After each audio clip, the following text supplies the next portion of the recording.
नमस्कार, आदाब, सत श्री अकाल दोस्तों। स्वागत है आप सभी का कवर स्टोरी के इस खास एपिसोड में। पिछले कुछ हफ्तों से मध्य पूर्व एक बार फिर से बारूद के ढेर पर खड़ा है। शुक्रवार 13 जून को इजराइल ने ईरान पर किए अचानक हमले ने दुनिया को हैरान कर दिया है। जो आग सुबुगा रही थी वो एक बार फिर भयंकर जंग का रूप ले चुकी है, जिसका ऐलान खुद ईरान के सुप्रीम लीडर ने किया है। लेकिन सवाल यह है कि सब कुछ ठीक ठाक चल रहा था तो अचानक ऐसा क्या हुआ? क्या यह सिर्फ दो देशों की लड़ाई है या इसके पीछे परमाणु हथियारों की होड़ और सत्ता के खेल का गहरा राज छुपा है? आइए आज हम इस पूरे संघर्ष की परतें खोलते हैं और समझते हैं कि ईरान इजराइल युद्ध का भविष्य दुनिया के लिए क्या मायने रखता है। दुनिया एक बार फिर जंग के मुहाने पर है और इस बार मामला सिर्फ सरहदों तक सीमित नहीं है, बात अब न्यूक्लियर तबाही तक पहुंच चुकी है। ईरान और इजराइल के बीच शुरू हुई ये जंग अब 5वें दिन में प्रवेश कर चुकी है। मिसाइलें बरस रही हैं, शहर जल रहे हैं और हर पल मौत का खतरा मंडरा रहा है। इस टकराव की शुरुआत तब हुई जब इजराइल ने ईरान के परमाणु यंत्र, मिलिट्री बेस और राजनीतिक ठिकानों पर हमला किया। जवाब में ईरान ने भी मिसाइलों और ड्रोन से तेल हबीब समेत इजराइल के कई शहरों को निशाना बनाया। लेकिन इस जंग की असली वजह सिर्फ हमला और जवाबी हमला नहीं है। इसके पीछे छुपा है दो शब्दों का खौफ, न्यूक्लियर डिस्ट्रेंस और न्यूक्लियर एनरिचमेंट। न्यूक्लियर डिस्ट्रेंस का मतलब अगर दो देश जिनके पास परमाणु हथियार हैं वो आपस में लड़ते हैं तो पूरी दुनिया के लिए वो जंग विनाशकारी साबित हो सकती है।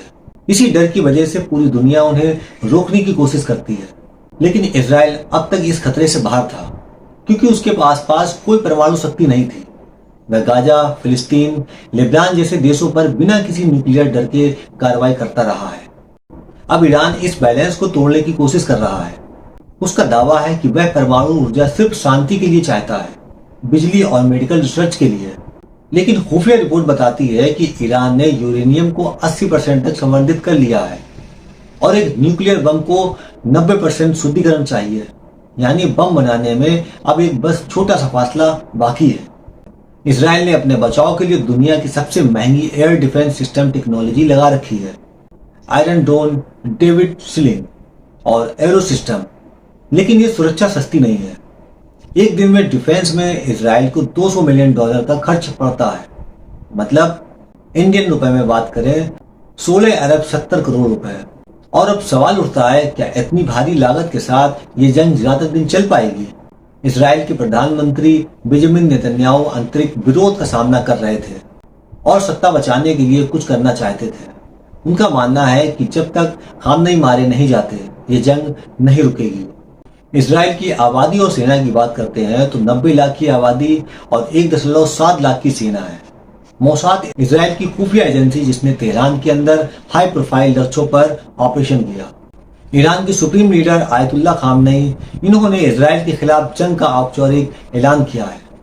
36 सालों के सुप्रीम लीडर हैं और लगभग 86-87 साल के बुजुर्ग हैं। इनकी पूरी दुनिया में शियाओं में बहुत बड़ी फैन फॉलोइंग है। उनके बेटे मुस्तफा खामनेई को अगला सुप्रीम लीडर बनाने की तैयारी चल रही है। ईरान की आबादी और सेना की बात करें तो 9 करोड़ की आबादी और कुल 8 लाख की सेना है। हमले में कई शीर्ष सैन्य कमांडर, परमाणु वैज्ञानिक और राजनीतिक व्यक्ति मारे गए। पहलवी राजवंश के समर्थन ईरान के अंदर और बाहर मौजूद है, जो मोसाद के साथ मिलकर सत्ता परिवर्तन की कोशिश कर रहे हैं। अमेरिका के राष्ट्रपति डोनाल्ड ट्रंप ईरान पर हमले के खिलाफ थे। उन्होंने नेतन्याहू को खामनेई को मारने से रोका, वीटो लगाया, क्योंकि खामनेई ने कभी भी सीधे अमेरिका पर हमला नहीं किया। हालांकि ट्रंप ने यह भी कहा कि उन्हें खामनेई का ठिकाना पता है और वह इजी टारगेट है। आखिर अन्य देश के क्या इरादे हैं? चीन और रूस ईरान के दोस्त हैं, क्या वे जंग में कूदेंगे? ये एक सवाल है। पाकिस्तान एकमात्र मुस्लिम परमाणु शक्ति, लेकिन दूसरे देश के लिए परमाणु हथियार देगा, इसकी हिम्मत नहीं। अरब देश ज्यादातर अमेरिकी नियंत्रण में है, इसलिए खुलकर इजराइल के खिलाफ नहीं बोल रहे। हालांकि उनकी जनता ईरान के साथ है। ईरान का 80% तक यूरेनियम संवर्धन तक पहुंचना। इजराइल को डर था कि अगर ईरान परमाणु बम बना लेता है तो न्यूक्लियर डिस्ट्रेंस लागू हो जाएगा और इजराइल फिर ईरान पर मनचाहा हमला नहीं कर पाएगा, जिससे मध्य पूर्व में उनकी धाक कम हो जाएगी।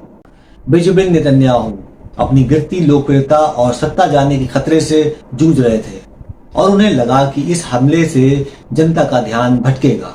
ईरान में सत्ता परिवर्तन की इच्छा। इजराइल 1979 से पहले की ईरान की हुकूमत राजा पहलवी राजवंश को वापस लाना चाहता है, जो उसके और पश्चिमी देशों के लिए फायदेमंद थी। अमेरिका पर सीधा हमला न होने के कारण ट्रंप खामनेई को मारने में इजराइल का साथ नहीं देना चाहते हैं। ईरान में एक मस्जिद पर लाल झंडा फहराना जंग के ऐलान का प्रतीक है और आयतुल्लाह खामनेई ने जंग का ऐलान कर दिया है। युद्ध में सबसे ज्यादा आम लोग मरते हैं। फिलहाल इस जंग का अंजाम क्या होगा ये कोई नहीं जानता, लेकिन एक बात तय है, युद्ध हमेशा बर्बादी लाता है और इसकी कीमत हमेशा बेगुनाह लोगों को चुकानी पड़ती है। जब तक रखें अपना ख्याल, मिलते हैं अगले एपिसोड में।